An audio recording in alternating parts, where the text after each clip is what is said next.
السلام علیکم ورحمۃ اللہ وبرکاتہ۔ محترم حضرات و سامعین کرام، امید ہے کہ آپ تمام حضرات خیر و عافیت کے ساتھ ہوں گے۔ نحمدہ و نصلی و نسلم علی رسولہ الکریم، اما بعد فاعوذ باللہ من الشیطان الرجیم، بسم اللہ الرحمن الرحیم۔ فلما بلغ معه السعی قال یا بنی انی اری فی المنام انی اذبحک فانظر ماذا تری قال یا ابت افعل ماذا تؤمر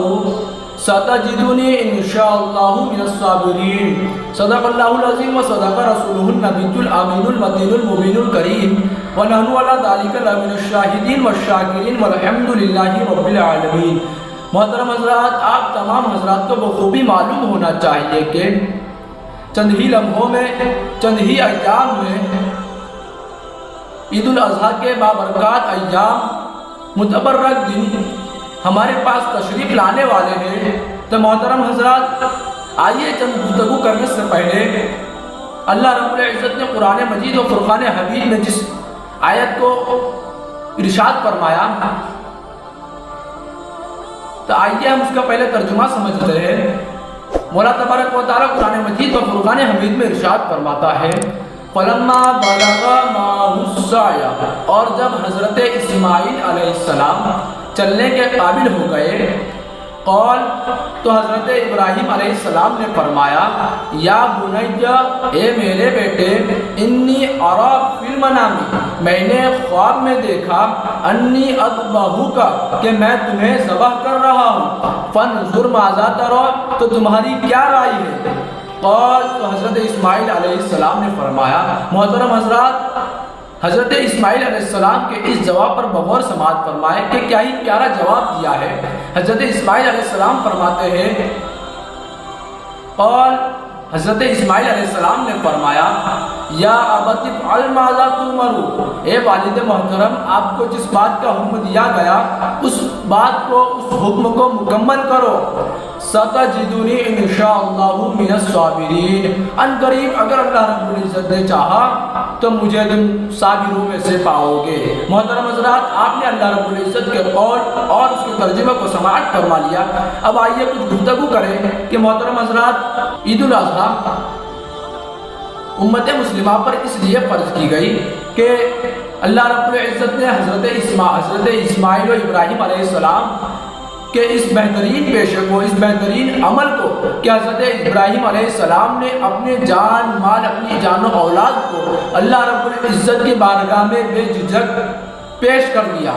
محترم حضرات، تو اللہ رب العزت کو یہ پیشہ، حضرت ابراہیم و اسماعیل علیہ السلام کا یہ واقعہ اتنا پسند آیا کہ اللہ رب العزت نے آنے والی نسلوں پر قربانی واجب کر دی۔ تو محترم حضرات، آئیے قربانی کس پر واجب ہے؟ پہلے تو ہم یہ سماعت فرمائیں کہ قربانی کس پر واجب ہے، مالک نصاب کس کو کہا جاتا ہے؟ تو محترم حضرات، مالک نصاب کی ڈیفینیشن یہ ہے کہ جس کے پاس 7.5 تولہ سونا یا 52.5 تولہ چاندی،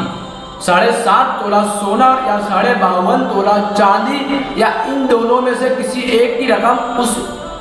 مالک کے پاس ہو، اسے مالک نصاب کہا جاتا ہے۔ تو محترم حضرات، اور یہ بھی بات سماعت فرمائے کہ زکوٰۃ اور قربانی کے وجوب کے مسئلے الگ الگ ہیں، کیونکہ زکوٰۃ کا مسئلہ یہ ہے کہ آپ نے ابھی جو مذکورہ رقم سنی، آپ نے ابھی مذکورہ رقم سنی کہ 7.5 تولہ سونا یا 52.5 تولہ چاندی، یا ان دونوں میں سے کسی ایک کی رقم اس مالک کے پاس ہو، اور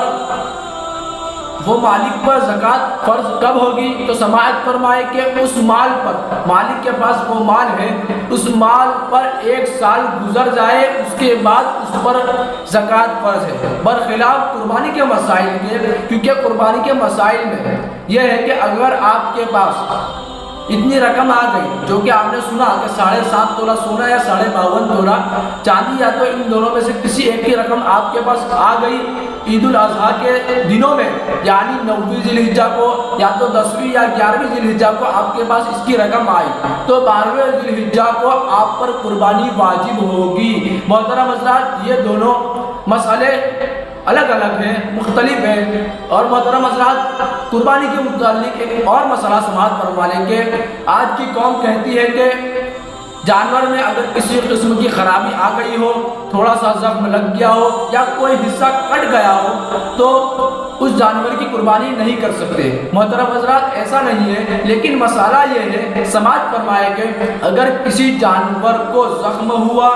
یا کوئی حصہ کٹا تو محترم حضرات سب سے پہلے ہم دیکھیں گے کہ جس حصے میں زخم ہوا ہے یا جو حصہ کٹا ہوا ہے اس کو ہم 3 حصوں میں منقسم کریں گے۔ جیسے آپ یہ شہادت کی انگلی دیکھ رہے ہو، انگلی ایک ہی ہے، لیکن اس میں آپ دھیان سے دیکھیں کہ اوپر کا حصہ یہاں پور سے لے کر یہ نشانی تک ایک حصہ ہوا، یہ دوسرا حصہ اور یہ تیسرا حصہ۔ لیکن معزز سامعین کرام، اگر تینوں میں سے کوئی ایک حصہ مکمل طور پر کٹا ہوا ہونا چاہیے یا زخمی ہونا چاہیے، اور اگر پہلا حصہ یا پھر کوئی بھی حصہ آدھا کٹا اور آدھا باقی ہے، مکمل پورا ایک نہیں ہوا، تو قربانی اس جانور کی کر سکتے ہیں۔ اور محترم حضرات، آئیے قربانی کے لیے جانوروں کی عمر کتنی ہے؟ تو محترم حضرات سماعت فرمائیں کہ قربانی کے لیے جانور کی عمر سب سے پہلے بکری یا بکرا، تو ان دونوں میں سے بکری یا بکرا اور اس کے جیسے یعنی مینڈا، جس کو ہم اپنی زبان میں گھیٹا کہتے ہیں، تو اس کی عمر 1 سال مکمل ہونی چاہیے۔ لیکن اگر وہ 6 ماہ کا ہے، 6 مہینے کا ہے اور وہ ایسا نظر آ رہا ہے جیسا کہ 1 سال کا ہے، تو اس کی قربانی بھی جائز ہے۔ اور اس کے علاوہ پاڑا، بچھڑا۔ لیکن محترم حضرات، ایک بات کا ضرور خیال رکھیں کہ سرکار نے جس جانور کو کاٹنے سے ممانعت کی ہے، جس جانور کو کاٹنے سے منع کیا ہے ہمیں، تو محترم حضرات اس جانور کو نہ کاٹے اور دوسروں کا بوجھ اپنے اوپر نہ ڈالے۔ محترم حضرات، تو بھی میں آپ کو مثال کے طور پر یعنی 2 سال ہونی چاہیے، اور اس کے علاوہ